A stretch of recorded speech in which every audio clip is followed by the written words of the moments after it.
Each of those experiences was formative in that even though it was painful, it helped me to realize what type of environment I would thrive in. Really like the concept of the social model of disability, that conditions like ADHD and autism, they can actually be a real strength in the right environment, but in the wrong environment, they really lead to me clashing with a very straight-laced corporate culture, and they lead to me really not jiving with an environment that's not flexible. But in the jobs that I've had since those six, I haven't been fired since then. I'm grateful to say it's actually allowed me to really play to my strengths.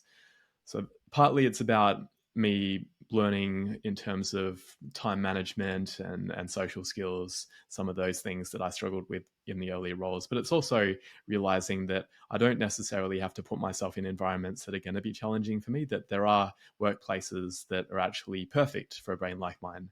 And I think for everyone, there's some workplaces that they're going to work for most people, but there are others that really require a special type of brain, and that may not be mine, but there are still plenty of opportunities. Hey everyone, Daniel Topor here and welcome to the Dancing with Doubt podcast, where we go deep into how leaders have overcome adversity to unleash their success and delve into the why we're really here on this big, beautiful earth. I'm thrilled to introduce my next podcast guest, a remarkable individual who has defied the odds and forged a unique path to success. Hailing from the world of software development and now a visionary startup founder and product manager, I'm pleased to introduce and welcome an old schoolmate of mine, Jeremy Nagel. Jeremy's journey is nothing short of inspiring. Battling not only the intricate world of coding, but also personal demons, he has overcome an eating disorder, navigated through financial challenges, and learned to harness the incredible power of his neurodivergent mind. In a world that often misunderstands neurodiversity, Jeremy has not only persevered, but thrived. But that's not where Jeremy's story ends. He's a passionate advocate for mental health, advocating for balance in life, and helping neurodivergent individuals find their own unique strengths. Jeremy's insights are not only just valuable, they're transformative. In this episode, we'll dive deep into his journey, explore the lessons he's learned, and discover the incredible work he's doing to help neurodivergent people become more productive. So whether you're jetting over the Atlantic or undergrad in Turkey, it's great to have you here. Episode 10, let's go. Jeremy, welcome to the Dancing with Doubt podcast. Great to have you on here. Likewise, great to be on. Yeah, it's so good to reconnect after so many years. I mean, we went to school together, and then I think, my first job out of uni, and probably yours as well, crossed paths at that tech organization. But yeah, I'm glad we've reconnected again. Definitely. Jeremy, how did you learn to master your own mind without the benefit of formal diagnoses? Especially considering the unique challenges that come from being neurodivergent. Mastering my own mind, I don't think I'm quite there yet, but certainly coming to terms with my quirks has been something that I basically learnt through failure, many repeated failures. I got fired from 6 jobs in my early career, including the one that we both worked out together at one point. Wow. And 6 jobs, that's... Yeah, it wasn't necessarily a confidence boosting start to my career, but it was something where I did learn a bit from each of those failures. And I think that's an important thing to bear in mind, that it doesn't have to be a career shattering move, that there were some jobs that just weren't a good fit for me. One, for example, where it was for a consulting role and I was going to be expected to do a lot of travel and be around clients all the time. And I got fired from that job because I wasn't really coping. I was getting what we call overstimulated in the ADHD/autism world, where I wasn't really dealing with the pressure, and it wasn't helping that I was away from home. I think it would have been okay if there wasn't travel involved. But each of those experiences was formative in that even though it was painful, it helped me to realize what type of environment I would thrive in. Really like the concept of the social model of disability, that conditions like ADHD and autism, they can actually be a real strength in the right environment, but in the wrong environment, they really lead to me clashing with a very straight-laced corporate culture, and they lead to me really not jiving with an environment that's not flexible. But in the jobs that I've had since those six, I haven't been fired since then. I'm grateful to say. It's actually allowed me to really play to my strengths. So partly it's about me learning in terms of time management and social skills, some of those things that I struggled with in the earlier roles. But it's also realizing that I don't necessarily have to put myself in environments that are going to be challenging for me, that there are workplaces that are actually perfect for a brain like mine. And I think for everyone, there's some workplaces that they're going to work for most people, but there are others that really require a special type of brain, and that may not be mine, but there are still plenty of opportunities. Yeah, yeah. And you touched on the term ADHD. So for those listeners and watchers as well that are not so familiar with what ADHD is, could you maybe describe a little bit about what that's all about? Yeah, sure. So the stereotype of ADHD is a boy, maybe 11 years old, who's bouncing around in class, constantly annoying other people by interrupting the teacher and generally creating a bit of a mess. And that is definitely one type of ADHD, but we're starting to realize that it's not necessarily the only type. I wasn't particularly hyperactive at school. I, I was generally a pretty quiet kid. I think the mixture of autism and ADHD meant that my hyperactivity was more internal. But the other side of it is inattention. So you've got with ADHD, attention deficit hyperactivity disorder, where the attention deficit part, it doesn't mean that you can't pay attention full stop. It means that in certain situations, it can be hard to direct my attention and it's not necessarily controllable. That there are times where I get into hyperfixation or hyperfocus where there's a task and I feel like I can't get myself away from it. I often have found that, particularly in coding. And it can be a good thing, but it can also be a challenge in that if I'm with my wife and she wants to actually spend some time with me, or she wants me to cook dinner, if I'm hyperfixated on coding, that's not so great for our marriage. And that's something that I've had to come to terms with, that it has both got the positive traits in that I can find a problem and I'll just keep on working at it for hours on end. And that has been very helpful in certain aspects of my career, but it has also been unhelpful in other aspects, particularly in my personal life. Yeah, yeah. And then the hyperactivity side, it's something that I'm coming to terms with more and more now, that I've always been someone who likes running, and that is something where I've used it in some ways to control my ADHD, because I find on days that I don't run or I don't exercise, there are days where I feel really agitated, and I haven't I wasn't really aware of why.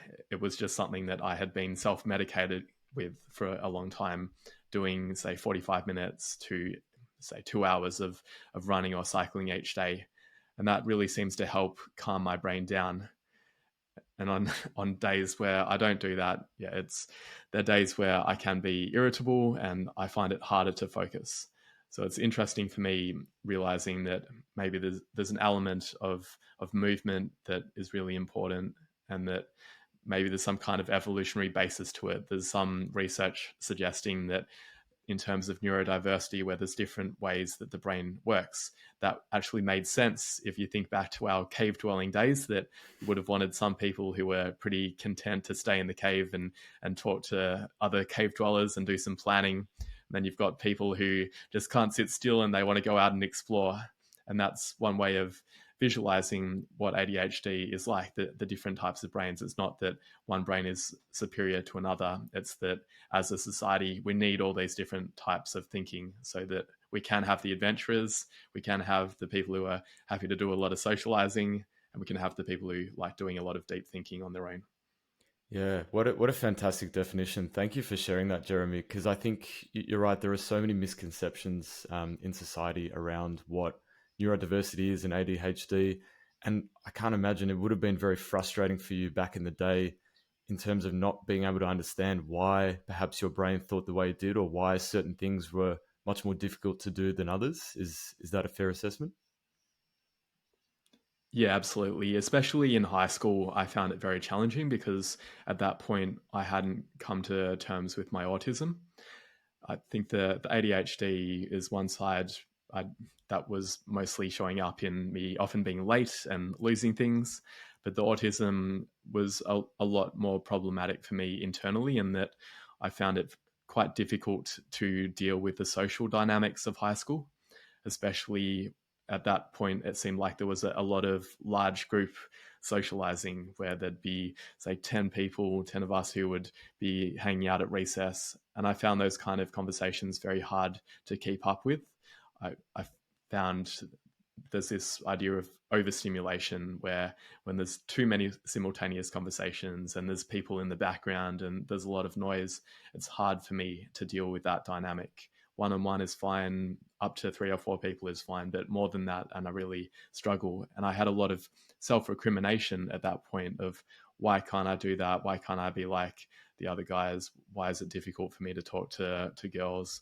Why do I feel like I'm socially behind? And it really felt to me at that point that there was just something wrong with me, that I had character flaws, that I was inept, and I didn't feel great about myself. I think that really led into the eating disorder that you mentioned in the intro, that I had a lot of social anxiety, and my ways of coping with it weren't always that positive. I have come to grips with it now, but it was not a particularly fun time in mid to late high school and even early university as well. Yeah, well, thank you for being so open and vulnerable about it, Jeremy. That's, I think that really demonstrates significant strength on your part, and these are the sort of conversations that are now starting to happen more often, particularly with men, but they weren't happening back in the day. Like, I couldn't imagine having this conversation with you when we were in high school for various reasons. And what you just touched on before was this notion of normal, right? And I absolutely detest that word, because what does normal even mean? Back in the day, I would have had a particular opinion, but now I can see just such destructiveness of using a term such as normal, because really, if you break it down, normal is actually trying to conform to society's expectations and society's rules of what you should be like, what you should do, how you should talk, what you should eat. And as you mentioned before, we're such a rich tapestry of differences in people. It just doesn't do us justice as humans to use terms such as normal. Have you found that you can have certain strategies and actionable advice for people that are struggling with these societal expectations and the expectation to conform? Yeah, I don't know whether the advice can be global. Everyone is going to be in a slightly different situation, but I guess the trite advice of be yourself, everyone else has taken. I heard that, but I didn't really believe it. I think at the time I sort of saw it as, if you're not quite like the other people, yeah, it's okay, but it's still, the goal is still to be like the popular kids. And now I'm starting to be okay with having different goals, and seeing that I don't have to I don't have to strive for the same ambitions that other people have. But it's the kind of thing that I think it is difficult without seeing role models, and seeing other people who are forging a different path. And I probably didn't have that when I was growing up. It's not it wasn't common at that point. For example, I guess we didn't really have much in the way of social media when I was in high school. It was probably mainly just TV and observing other people in high school. And now one of the great things of the internet is that there are so many different niches and so many communities online, that it is possible to find a different type of normal, where hanging out with people who think in a similar way to me, I can feel part of that group. And I didn't really Mm. have that when I was growing up, but I do have that now. Yeah. That's what I'd encourage other people: find that tribe, find people who empathize with you and you can feel normal with. Yeah, great advice. I think social media, it's such a double-edged sword, because if you go down the rabbit hole and you start filling your news feed with with various niches, then you can become quite radicalized in whichever area, it tends to stray towards. But like you said, you can also find your tribe. And previously, it may have been more difficult. When we were in high school, the best we had was MSN Messenger. Maybe MySpace was just starting to come in. Very Yeah. difficult to find that tribe there. Yeah. Yeah, absolutely. Yeah, and it is a good point that you don't want to only be in a bubble, that it's important to still have some input from other sources as well. But I think it's helpful to counteract the overall the dominant societal narrative, which we get all the time, by hearing other voices. Mhm.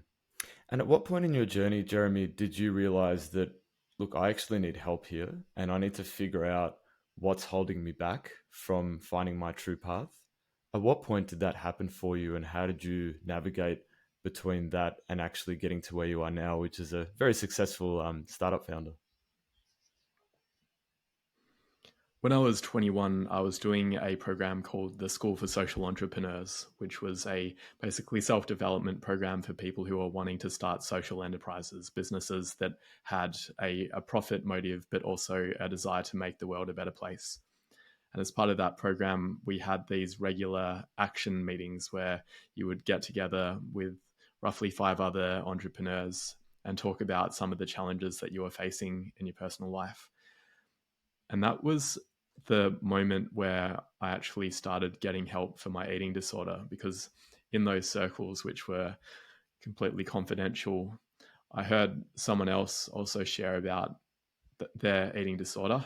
And that really helped me to feel okay about talking about it, because it was something in the past that I would, every day I would binge eat, and then I would go and binge exercise to compensate for it. And every day at the end of the day, I would look back and wonder, why have I done this again? Why do I keep acting counter to the way that I know I should be eating and living? Why can't I find a better way? But I didn't know how to do it.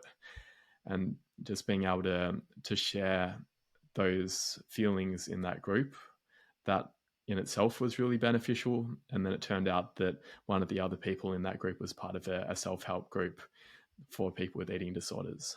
And I was able to get referred to that group and start getting help. That was really the beginning for me of learning better coping mechanisms.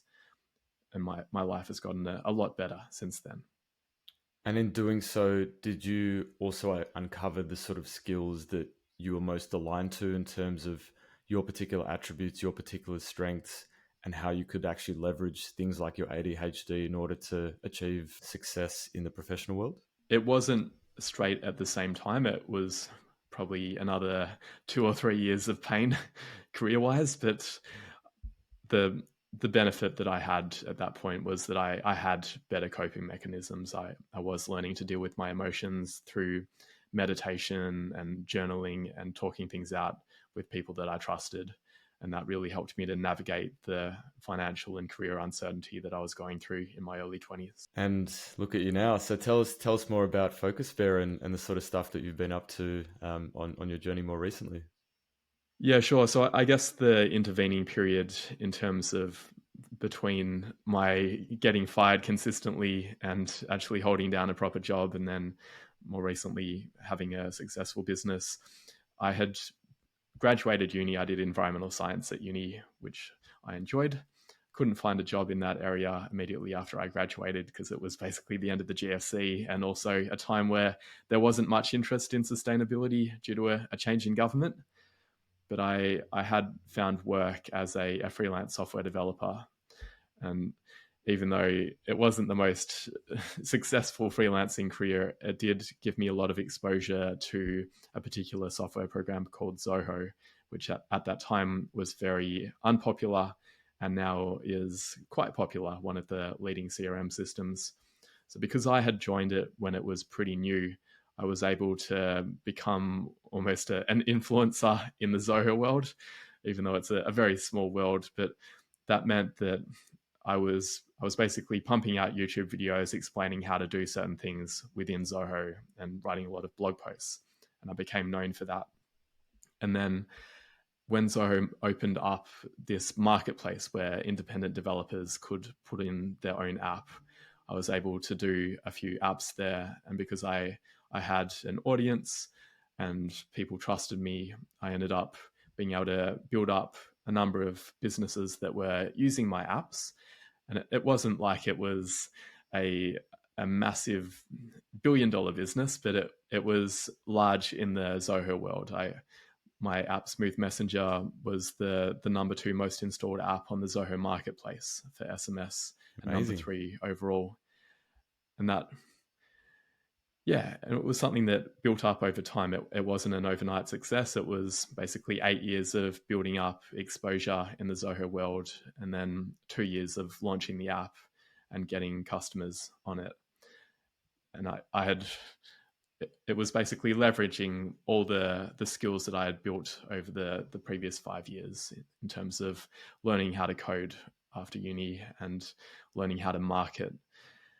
It ended up going pretty well. So I ran that business Smooth Messenger from 2020 until the end of 2021, and then I sold the business to a large SMS company in Melbourne, and that's now my day job, helping out Message Media. And my new job, my new business Focus Bear, is an app that is really related to originally fixing my own problems, helping me with my own work-life balance and concentration challenges related to ADHD, and now helping other people as well. So it's basically a distraction management app where if I go to a news website, that tends to often be a way that I'll get sidetracked when I'm meant to be doing something important. And I have this thought, I'll just check what the headlines are like right now, and then I can easily lose half an hour doing that. So the purpose of the app is to keep me on track, that if I go to a news website, it'll just block it immediately for me on my computer and my phone. That's made a big difference to my own productivity and helping other people as well.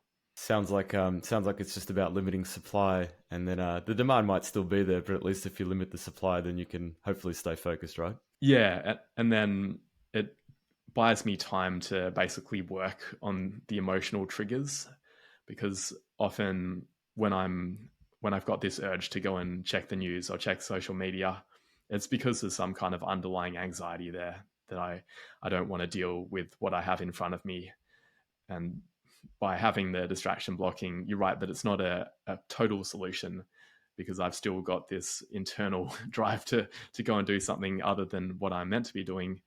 But it helps me to come to my senses to a certain extent. And then often if I'm in that mode where I'm feeling highly distractible, the solution for me really is to go for a walk and come back 5 minutes later, and I'm normally in a much more concentrated mind, and I'm clearer on what I want to actually do.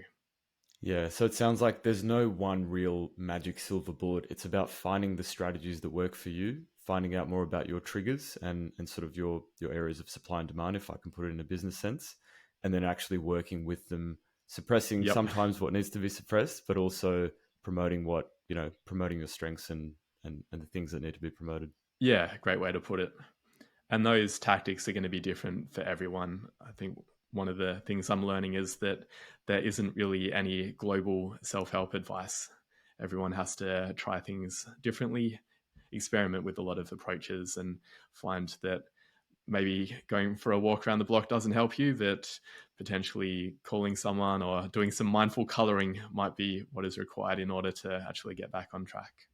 Yeah, definitely. To be honest, I can actually relate to that. A few years ago, I was in a very, very stressful environment at work, and I was in a leadership position, and I was probably a little bit out of my depth at that stage, just given what was happening and pandemic and all that good stuff. And I was trying to quit smoking, and pretty much nothing I did worked, except actually every time I felt like having a cigarette, I would literally pack up and go around the block. And my wife would ask me, "This is the fourth time you've done this. What are you doing? Like, are you up to something? Like, is there something I need to know about?" And I actually said, "Nope, I'm just going for a walk." I should have probably told her at the time, but would have looked odd. But like you said, whatever works for you, and especially doing something exercise and physical and out in sunshine that promotes longevity, even better. You're sort of hitting two birds with one stone. Absolutely. Jeremy, so You sound like your path has involved both working for organizations and also going down the freelance path. And I know that we don't like to try and broad brush things too much because everyone's experience is different. But in your experience, have you found that the freelance path lends itself to more success or at least a much easier journey of getting to where people want to get to? Or can it actually be just as successful in, say, a corporate environment working for the man, so to speak? Yep. I think you're right that it's going to vary for each person. I found that freelancing was a great way for me to break into the software development industry.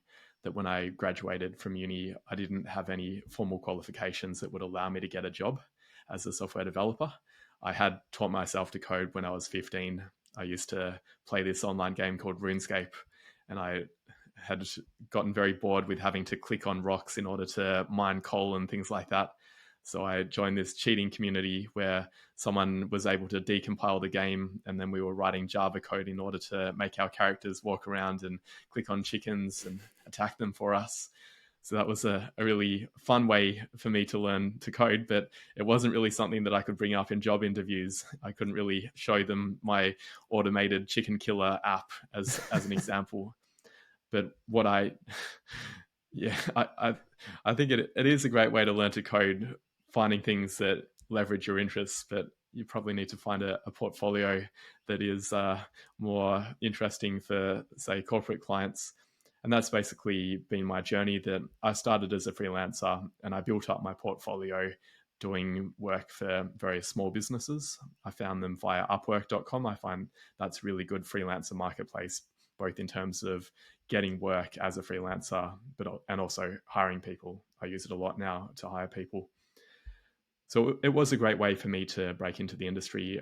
It didn't end up being that helpful financially because I found that there's a bit of a ceiling in terms of how much you can charge, and there's also, for me, I probably wasn't doing it right, but I had a lot of insecurity around consistency of work. That I'd have one project and I'd finish it, and then what do I do next? And then at other times it's feast or famine, and I'd have 10 projects all going at once.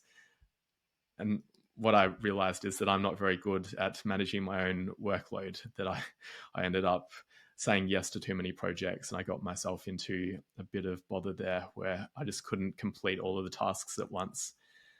So I found it generally for me better having a mixture where I like having the stability of a part-time job. And normally, in order to get part-time work, I've had to actually have a full-time job first and then gradually ratchet it back. That's what I've done in all of my roles that I started in my first job that I didn't get fired from, which was at an education technology company as a JavaScript developer. I started there 5 days a week, did that for a year, and then I brought it down to 4 days a week. And that was the perfect combination for me, where it allowed me to still do some freelancing work, but still have the consistency of a regular job as well. Mm-hmm. Yeah, so it does really come back to finding that happy medium that works for you and also for the workplace that you're employed in. Do you find that there's certain strategies or environments that leaders can promote, say in the corporate world, that can help be more inclusive towards neurodiverse team members? Like any actionable steps for any leaders listening out there? Yeah, sure. I'll share some tips for recruiting and then some for retention. So, on the recruiting front, some ways that recruiting can often be non inclusive is for people who have autism, unexpected questions are quite challenging. So, it's really helpful if you can share the interview questions beforehand. So, when someone is actually being offered an interview, send them detailed directions on how to get there, because that can often be a challenge too, that we can have these assumptions of how someone would actually get into the building and they might not actually relate to what it's really like. And also send them the question, which might give you the idea that that's unfair, that it would give people an unfair advantage. And it would be if you only gave them to people who request them. But I think it's an accommodation that is helpful for everyone, that there can be people who don't have autism but might have a lot of anxiety, And sharing the questions beforehand will help them prepare. And it will mean that the conversation, instead of being a gotcha exercise in the Mm. interview, it can actually be a really detailed back and forth where you get to go deep on the candidate's expertise, and the candidate's also prepared to be able to ask you questions and to be able to showcase their expertise.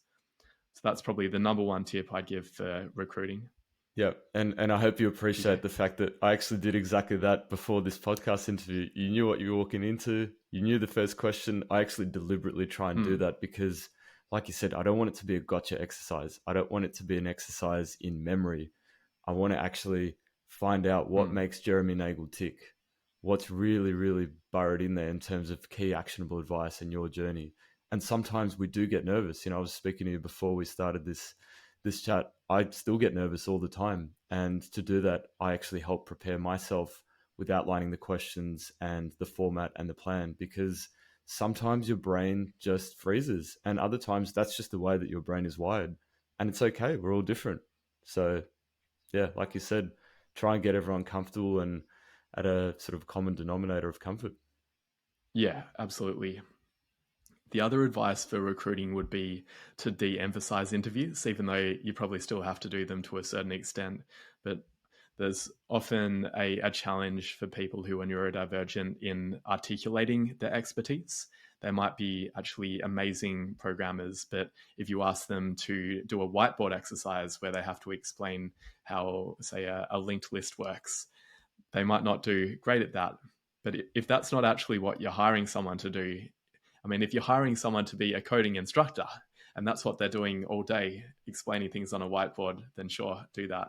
But if you're hiring someone to actually write code and collaborate with others, then it would be better to do an interview where you're actually doing a pair programming exercise, for example, where you give them a problem, ideally give them some preparation, some chance to look at it beforehand, and then they come into the interview and they work on it, a real representative problem, not some kind of fake problem that isn't what they'd be doing in the real job. And if you do that, you're going to accurately assess the candidate's skills. You're going to see how they collaborate with other people. And that's going to be a much better signal for hiring than if you just ask someone to talk about their expertise. Now, because it also demonstrates critical thinking, which is probably one of the most important traits of being alive in this world. There's going to be a lot of challenges thrown at you in the real world, and yeah, you can probably reel off a textbook answer to most things and prepare all you like, which is kind of what happened in school. But the ability to think on your feet and to actually solve a real problem, which does come up, doesn't matter what job you have, that's way more important. I 100% agree with you on that one. Yeah, absolutely.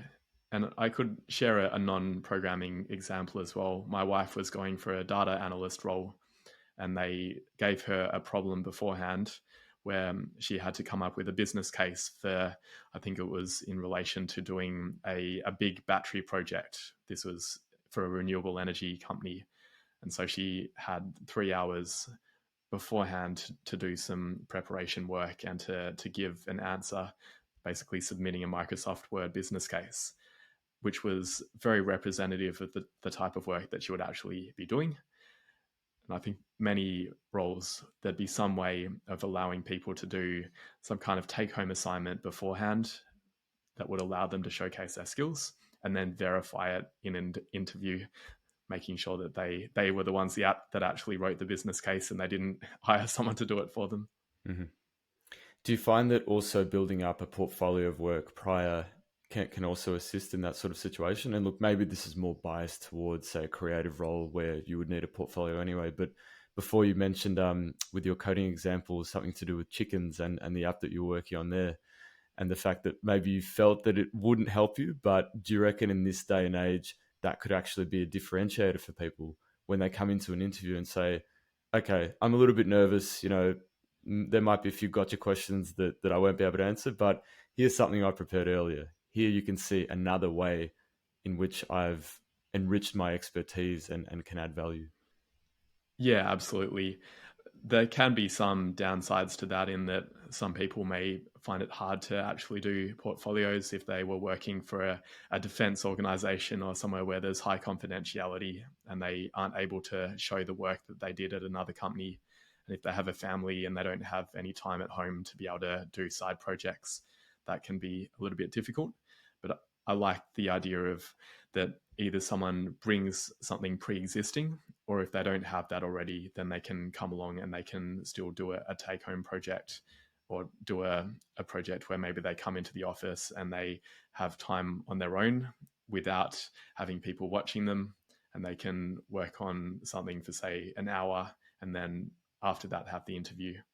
Excellent. And that Excellent. probably flows into, it might flow into as well setting up the workplace environment to help people succeed.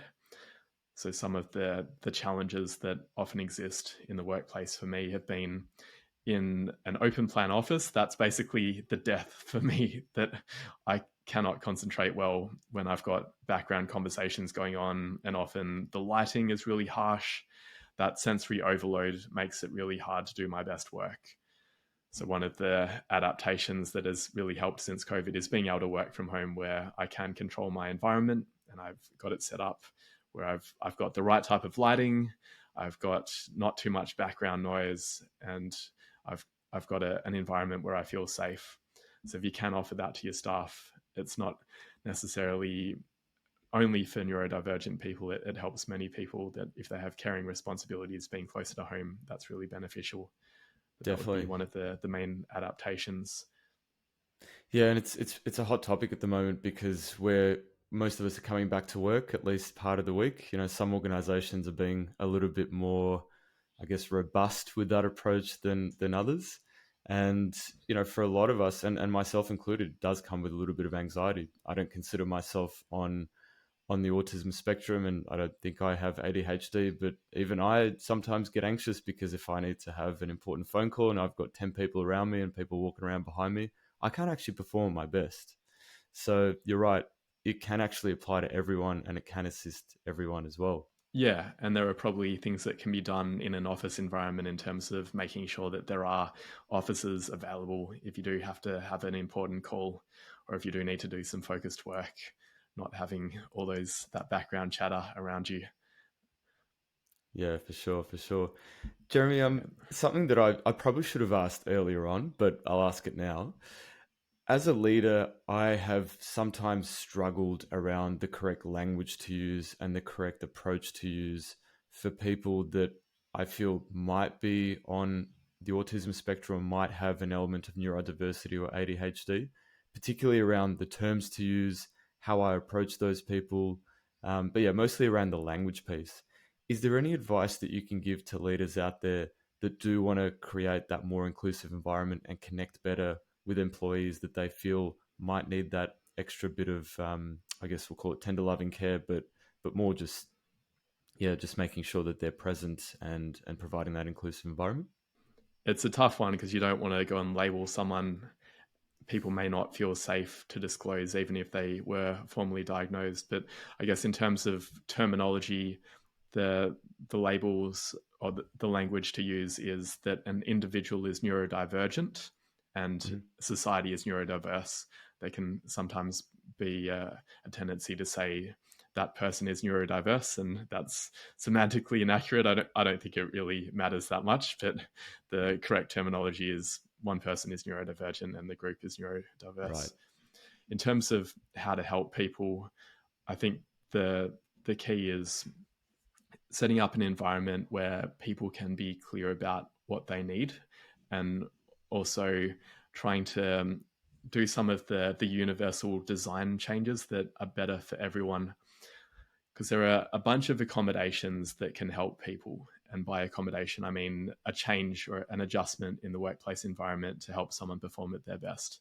And some of them are just no brainers that help everyone. Like if someone needs to be able to make a phone call or do focused work, give them an environment, give them a quiet office where they can do that, or let them work from home. And then there are other things that can be done around, like the lighting and other aspects, the textures of the chair, things like that, that may be helpful to set up. But there's also what I like that I've heard some organizations do is set up a way of people writing a user manual for themselves or sharing their preferences. So there's an organization called REA Group in Australia. They make a real estate listing website, and they have that set up where when someone starts in a new job, there's a questionnaire for them to fill out, which basically asks, how do you want to be communicated with? Like, if there's bad news, do you want that to be pre-framed via a message first so that you're prepared when you go into a meeting, or would you prefer that it be brought up in a meeting? How do you want people to ask you for task updates? Do you want to have meetings, or do you want to do it via a task management system? And there are a bunch of different preferences that people have, and it's not just people who are neurodivergent, but everyone has different work styles.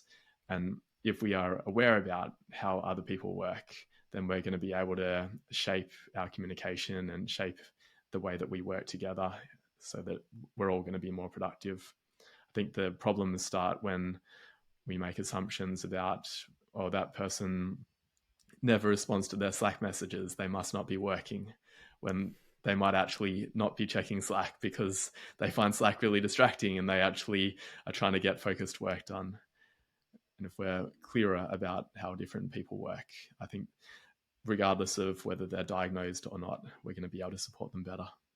That's an absolutely fantastic example. Thank you for sharing that, Jeremy. Yeah, the REA group, I've heard that they've got an innovative approach to many things, but I haven't actually heard that before. I think bad news is bad news, but you're right. People will react differently, and people want to hear it differently. And yeah, that can, geez, I wish this sort of stuff had been around when I was first coming through the ranks. Yeah, absolutely. It's really encouraging to see that in schools and in graduate programs that there's a lot more awareness now about various aspects of, or not just neurodiversity, but LGBTQI and many aspects of difference. And rather than treating it as an anomaly, that we're now embracing different differences. Yeah, 100%.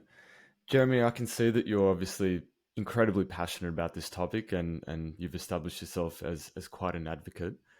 Do you feel that you have a higher purpose in this world and that what you're doing is true to that higher purpose?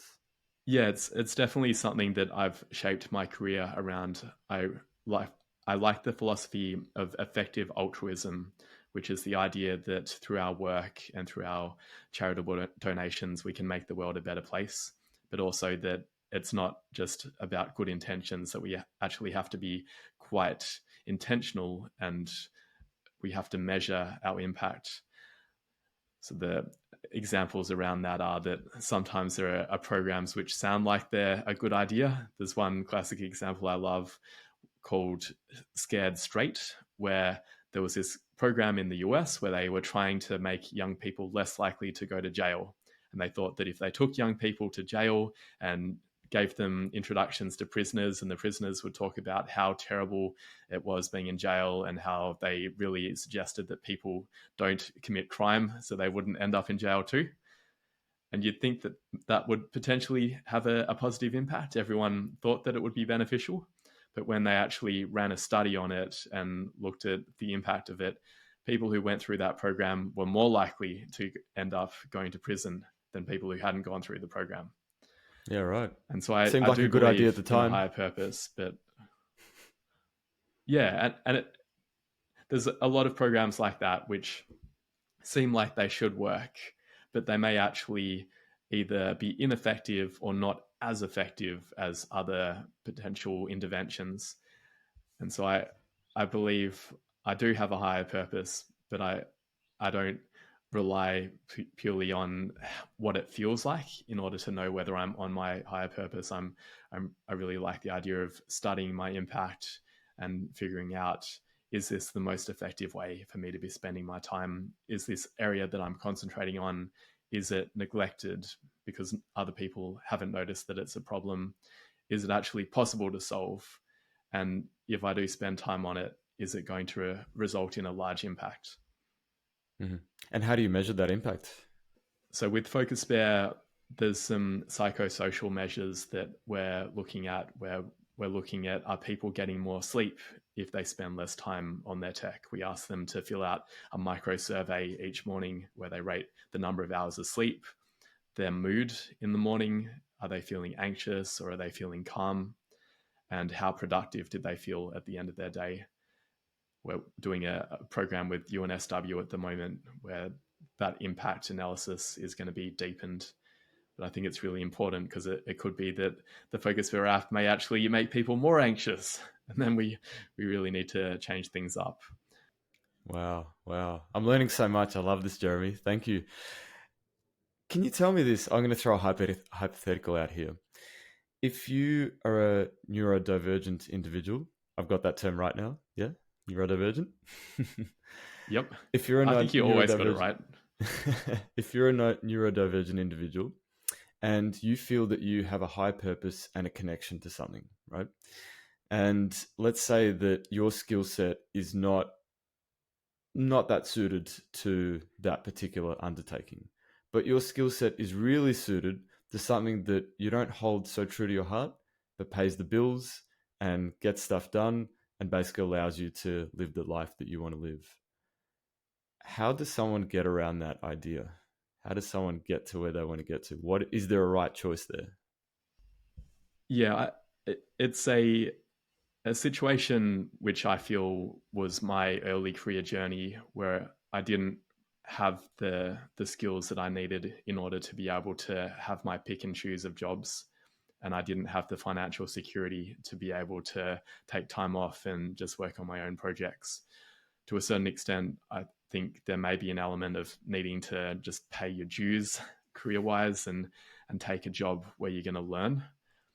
But it's important to not get stuck in that as well, because there can be a situation where you're stuck in a role that you're there purely for the money and you're there 20 years later and you don't love it anymore and you don't feel like it's contributing to a higher purpose. But it's hard to then get off the hedonic treadmill and transition to something that's more important.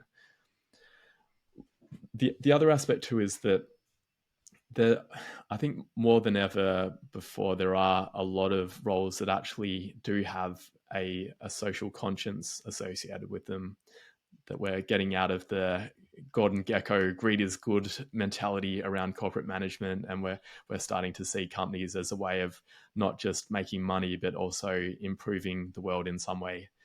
So I don't think it's as hard as it potentially was in the past to find a role that aligns with a greater purpose and also provides you with career capital and financial capital. So keep looking. That would be my guidance. The counterfactual to that is don't do what I did in my early career, where I didn't mention that I had a startup business when I graduated from uni, and I was basically funding that with credit cards. And I got myself into a lot of stress there because I had 50 grand in credit card debt and I didn't have a job. I was trying to survive on Centrelink at that point. And it was very stressful. I wouldn't recommend that. I would instead recommend that hybrid approach that I alluded to earlier, where you find a stable job, you do it part-time, and then you use what's called the stair-stepping philosophy, where initially maybe you're working 4 days in the day job and 1 day on the higher purpose work. And then as you are able to get more momentum and hopefully get some money flowing in from the other business, you can start to go down to say 3 days per week. And then eventually it will turn into the full-time role. But it might be hard to do that from the very beginning. Yeah, incremental baby steps, get comfortable, then set your next objective and then hit that and off you go slowly. So it's basically, it sounds like it's not about overwhelming the system with a big bang approach. It's about taking those incremental steps and building up that success. Yeah. Yeah. Fantastic. So what's next for you, Jeremy? What can we expect from the great Jeremy Nagel? Over the next 6 months, my focus is really on getting Focus Bear to the point of financial viability. Right now, I'm in that mode that I was just describing, where I've got my day job working 4 days per week. It was 5. I've transitioned down to 4 days. And the goal for me will be to be able to work on Focus Bear full time. I'm looking at raising investment for it and we're starting to build up a customer base so that hopefully in time it will be able to support both our users to be able to deal with their ADHD and autism, but also be financially viable. Excellent. Well, I wish you all the success there, Jeremy. Hopefully we can get that product more used far and wide. Hopefully we can be a bit of a part of that in Dancing with Doubt. For anyone listening, please connect with Jeremy. And just on that note, what is the best way to connect with you? Is it LinkedIn? Anywhere else? Yeah, LinkedIn is the best way to connect with me. Yeah, fantastic. Final question, Jeremy. Signature question. If you could go back to your 20-year-old self, what is the one key piece of advice that you'd give?